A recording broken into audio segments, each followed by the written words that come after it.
Лес Аокигахара, он же Джукай или море деревьев, одно из самых загадочных и мрачных мест Японии, окутанное множеством тайн и легенд.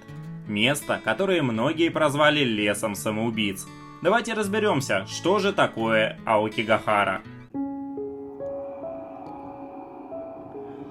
У подножия горы Фудзи расположился лес Аокигахара, что дословно можно перевести как «равнина зеленых деревьев». Также лес зачастую называют Джукай – море деревьев. Это место известно во всем мире как лес самоубийц, но на самом деле его мистическая история начинается еще в средние века.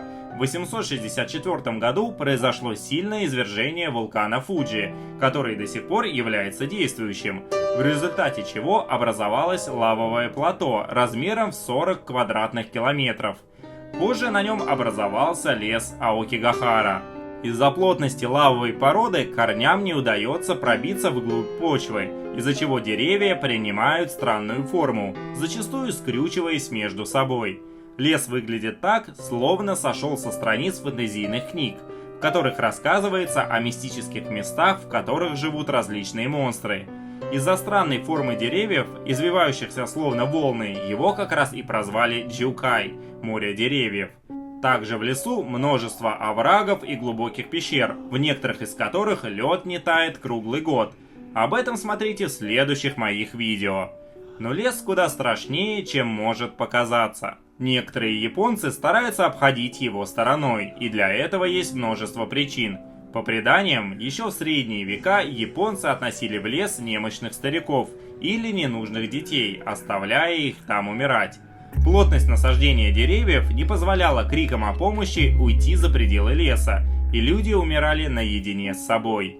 Если вы смотрели мое видео о Юрей, японских призраках, то думаю помните, что по японским верованиям человек, умерший своей смертью, отправляется в мир духов. А вот те, кто был убит, зачастую возвращаются в наш мир, чтобы отомстить, и преследуют одиноких путников, которым не посчастливилось оказаться в лесу. Кто же знает, сколько людей встретили свой конец в Аокигахара. Но еще средневековые японцы считали, что этот лес населен призраками. Также из-за обширных залежей железной руды в лесу не действуют компасы. Многие люди пропали в Аокигахара из-за того, что просто не смогли выбраться обратно. Часто исчезновение людей, призраки и самоубийства делают лес Аокигахара одним из самых загадочных и мрачных мест Японии. Доведенные до отчаяния офисные работники, отвергнутые любимыми люди и другие несчастные японцы приходят в лес, чтобы свести счеты с жизнью. Ежегодно в Аокигахара находят около 100 тел. Некоторые же так глубоко заходят в глушь, что после смерти их кости растаскивают дикие животные, и они навсегда остаются частью леса. Еще в 1970 году был создан специальный отряд полиции из жителей местных деревень, который занимается поиском тел самоубийц.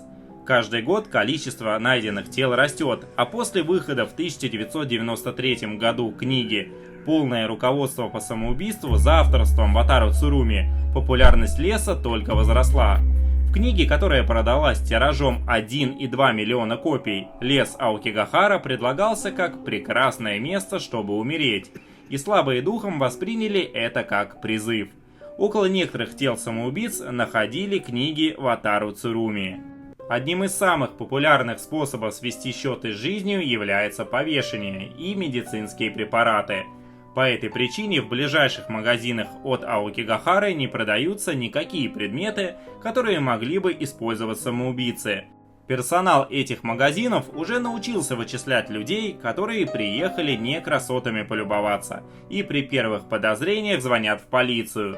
Зачастую это несчастные мужчины в деловых костюмах. Власти Японии стараются сократить число самоубийц, всячески призывая людей одуматься, ставят ободряющие таблички перед входом в лес и камеры у дорог, которые, как они надеются, помогут спасти человеческие жизни.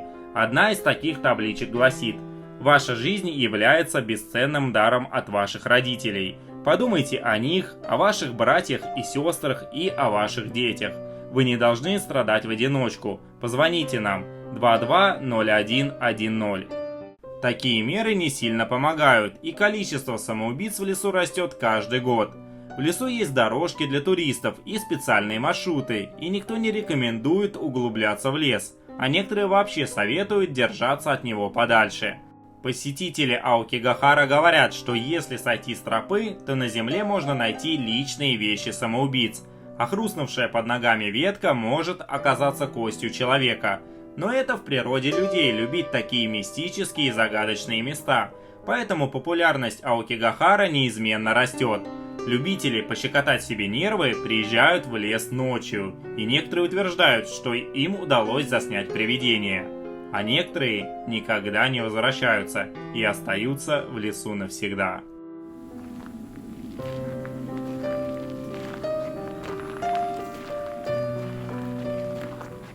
Друзья, я надеюсь, что теперь вы узнали об этом лесе больше. В ближайшее время я опубликую еще одно видео из Аокигахары, в котором мы вместе с вами прогуляемся по лесу. Я поделюсь с вами своими мыслями, и вы сможете сами оценить атмосферу этого места. Кстати, в моем инстаграм вы можете посмотреть фото и видео из Аокигахары. Ну что ж, до встречи в следующих видео. До свидания. Пробивают крышку. Ну мы продолжим, я думаю. За 2-3 тысячи йен. Это Аокигахара. Проходит пещера. Я думаю, там вообще до нуля. Застывшая лава. Краски. Лучше не ходить в отношении японцев. И еще мухоморы. Тару. Сидим, ожидаем. Ледяная пещера Нарусава. Ой, сейчас я зарубею. Испанцы, французы, там.